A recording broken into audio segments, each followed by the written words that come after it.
आज हम बात करने वाले हैं फ्यूचर एंड ऑप्शंस के बारे में कि कब हमको फ्यूचर की ट्रेडिंग करना चाहिए, कब ऑप्शन की ट्रेडिंग करना चाहिए, ऑप्शन में भी कब कॉल ऑप्शन या पुट ऑप्शंस खरीदे, कब बायर बने या सेलर बने। तो इसके सारे बेसिक टर्म्स भी आप लोगों को क्लियर होना चाहिए। ये एक प्लेलिस्ट स्टार्ट कर रहा हूं मैं, जहां पर बेसिक्स टू एडवांस हम सीखेंगे, साथ ही साथ मैं आपको बताऊंगा कि आप राइटिंग भी किस तरीके से कर सकते हैं। अगर चैनल पर नए हैं तो चैनल को सब्सक्राइब कर लीजिए और बेल आइकन को प्रेस करना बिल्कुल मत भूलिएगा। तो चलिए इस वीडियो में समझते हैं फ्यूचर एंड ऑप्शंस के बारे में। तो स्क्रीन शेयर कर देता हूं। सबसे पहले स्क्रीन पर कुछ टर्म्स आप लोगों को दिखाई दे रहे हैं जिसमें लिखा है डेरिवेटिव, फ्यूचर एंड ऑप्शंस। अब डेरिवेटिव को समझ लेते हैं। डेरिवेटिव क्या है? एक सेगमेंट्स हो चुका है, यानी कि फ्यूचर एंड ऑप्शंस क्या है? एक एग्रीमेंट होता है फ्यूचर एंड ऑप्शंस में ट्रेडिंग करने के लिए। लेकिन वो जो एग्रीमेंट होगा या उसकी जो फ्यूचर एंड ऑप्शंस की जो प्राइस होगी वो कैसे डिराइव होती है? तो किसी पर्टिकुलर एसेट या अंडरलाइनिंग एसेट के थ्रू वो डिराइव होती है। जैसे निफ्टी के फ्यूचर में ट्रेड करना, तो निफ्टी की फ्यूचर की जो वैल्यू होती है वो उसकी स्पॉट प्राइस से डिराइव होती है। जैसे स्टॉक के फ्यूचर में ट्रेड करना तो वो स्टॉक के प्राइस से डिराइव होती है। गोल्ड और सिल्वर के फ्यूचर में ट्रेड करना है तो वो वैल्यू कहां से डिराइव होती है? गोल्ड और सिल्वर के स्पॉट प्राइस से। तो अब समझ लेते हैं सबसे पहले फ्यूचर क्या होता है। तो फ्यूचर बायर और सेलर के बीच में एक एग्रीमेंट होता है। सपोज अभी निफ्टी का प्राइस चल रहा है 26,000 रुपीज। अब बायर को लगता है कि यार एक्सपायरी के टाइम पर एक डेट होती है जो मंथ का लास्ट थर्सडे, जो कि अभी चेंज हो गई, ट्यूसडे हो चुकी है, यानी कि मंथ के ट्यूसडे तक निफ्टी का जो भी प्राइस होगा उस प्राइस पर मैं खरीदने वाला हूं। तो बायर को लगता है कि फ्यूचर का प्राइस इंक्रीज होगा तो उसने क्या कर लिया? कॉन्ट्रैक्ट कर लिया। और सेलर को लगता है कि एक्सपायरी तक प्राइस क्या हो जाएगा? डिक्रीज होने वाला है। तो दोनों के बीच में एक एग्रीमेंट होगी। अब एक्सपायरी वाले दिन निफ्टी का जो भी प्राइस होगा वो डिफरेंट अमाउंट क्या करना रहेगा? बायर और सेलर को पे करना रहेगा। अब जैसे निफ्टी 26,000 से ऊपर चला गया तो वहीं पर क्या होगा? सेलर को नुकसान हो गया। जो भी डिफरेंट अमाउंट रहेगा वो अमाउंट कौन देगा? सेलर बायर को देगा। लेकिन अगर प्राइस गिर गया तो उस कंडीशन पर वहां पर सेलर को पैसा मिलेगा और पैसा कौन देगा? वहां पर पैसा देगा बायर। तो इस तरीके से दो पार्टीज के बीच में एक एग्रीमेंट होता है। सपोज एग्जांपल से समझने की कोशिश करिए। आपको एक कार चाहिए, कार की डिलीवरी होनी है 2 महीने के बाद में। अब प्राइस हमने आज ही इसका डिसाइड कर लिया कि 10 लाख की कार है और आज ही इसका टोटल पूरा पेमेंट भी कर दिया। अब पेमेंट कर दिया। अब मान के चलिए वहां पर हम देखेंगे कि 2 महीने के बाद 10 लाख की कार के प्राइस हो गए कितने? 12 लाख रुपए। जो कार हमको 12 लाख की मिलनी चाहिए अब वो कार हमको कितने की मिलेगी? ओनली 10 लाख की। क्यों? क्योंकि ये एग्रीमेंट हम कब कर चुके हैं? 2 महीने पहले ही कर चुके थे। अब मान के चलिए कि 2 महीने के बाद कार के प्राइस गिर जाते हैं और वही कार के प्राइस कितने के हो जाएंगे? 8 लाख रुपए के। अब हम तो ऑलरेडी 10 लाख रुपए दे चुके हैं, तो ऐसे कंडीशन पर क्या होगा? 2 लाख रुपए का नुकसान हो जाएगा। तो एक एग्रीमेंट होता है। फ्यूचर की प्राइस को हम प्रिडिक्ट करने की कोशिश करते हैं कि फ्यूचर में क्या हो सकता है। ठीक है, तो ये फ्यूचर बायर और सेलर के बीच का एक एग्रीमेंट होगी। अब बात करते हैं ऑप्शंस के बारे में कि ऑप्शंस क्या होते हैं। जहां पर हम फ्यूचर में मार्जिन देते हैं वहीं पर ऑप्शंस के अंदर हमको प्रीमियम देना होता है। और इसी को हम उस कार के एग्जांपल से समझने की कोशिश करते हैं।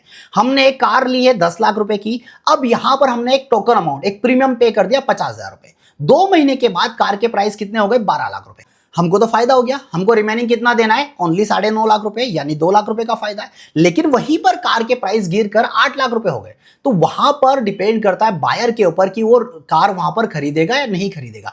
अगर वो नहीं खरीदता है तो उस कंडीशन में क्या होगा? 50,000 रुपए डूब जाएगा और वो सौदा फिर से, नई कार अगर सस्ती मिल रही है तो हम फिर से सौदा कर सकते हैं।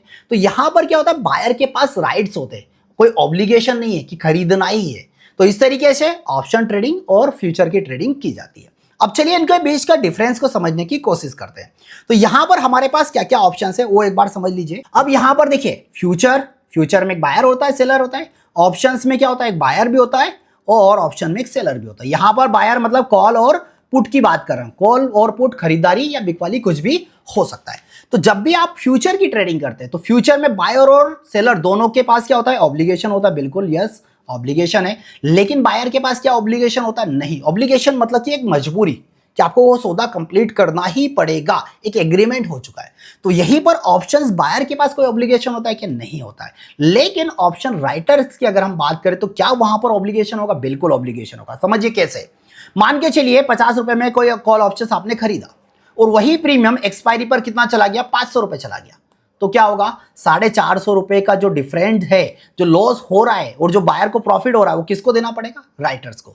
तो राइटर्स के पास भी यहां पर क्या हो गया? एक ऑब्लिगेशन हो गया। अब प्रॉफिट और लॉस की बात करें तो यहां पर अगर फ्यूचर एंड ऑप्शंस में प्रॉफिट जो होता है और लॉस जो होता है वो अनलिमिटेड हो सकता है। कितना भी प्रॉफिट और लॉस हो सकता है। तो यहां पर अनलिमिटेड हमको प्रॉफिट और लॉस होता है। तो यहां पर हमको, तो फ्यूचर में हमको अनलिमिटेड प्रॉफिट और लॉस होता है।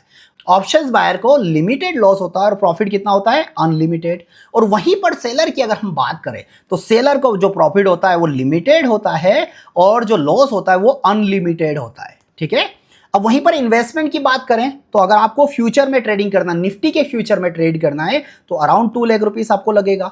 और वहीं पर अगर आप ऑप्शंस बायर की बात करें तो आप 10 से 15,000 रुपए से आप आराम से ट्रेडिंग स्टार्ट कर सकते हैं। अगर आपको राइटर्स बनना है तो 2 लाख रुपए यहां पर भी आपको इन्वेस्टमेंट लगेगा। अब यहां पर ऑप्शन आता है लास्ट की, बेस्ट क्या है, हमको क्या करना है, फ्यूचर में ट्रेडिंग करना है, ऑप्शन में बायर बनना है या ऑप्शन में सेलर बनना है। तो अगर आप एक्सपीरियंस ट्रेडर हैं, आपको मार्केट की समझ है, तो ही आप फ्यूचर में जाइएगा पहले। अगर आपको कम समझ है, नए नए हैं मार्केट में, तो आपको फ्यूचर में ट्रेडिंग स्टार्टिंग में नहीं करना है। अब बात आती है बायर की कि आपको क्या ऑप्शंस का बायर बनना चाहिए। तो बिल्कुल, अगर आप बिल्कुल नए हैं तो आपको प्रैक्टिस के लिए, क्यों, क्योंकि यहां पर आपका इन्वेस्टमेंट कम लगेगा, इसलिए आपको इनिशियली लेवल पर ऑप्शन बायर बनना चाहिए। लेकिन जैसे जैसे आपको मार्केट की समझ बढ़ती जाती है और अगर आपके पास सफिशिएंट फंड है तो उसके बाद आप कुछ टाइम के बाद आप ऑप्शंस के राइटर्स बन सकते हैं, आप ऑप्शंस में सेलिंग कर सकते हैं या राइटर्स बन सकते हैं। तो कैसा लगा मेरा एनालिसिस, आपको समझ में आया होगा कि option buyer, seller, future, option सारे टर्म्स आपको क्लियर हो चुके होंगे और आपको यह भी पता होगा कि कहां पर कितना बेनिफिट है और कहां पर कितना नुकसान है। तो कैसी लगी है सीरीज, कमेंट बॉक्स में जरूर बताइएगा और ऐसे ही आगे भी वीडियोस आप लोगों को मिलते रहेंगे मेरी तरफ से। तो फिलहाल मेरी तरफ से आज के लिए इतना ही। Thank you so much.